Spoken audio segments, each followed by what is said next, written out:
Florence Nightingale, the cat lover who changed healthcare.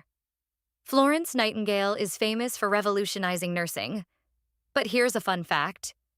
She owned more than 60 cats in her lifetime. These cats were not just pets. They were companions and helpers. They kept mice away in hospitals, which made her work easier. Nightingale was known for her laconic style. Her notes and reports were short, clear, and to the point.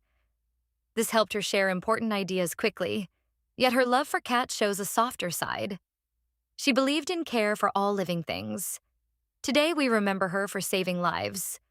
But her cats remind us that even the most serious people can have playful, loving hobbies. A true pioneer cat lover and nurse.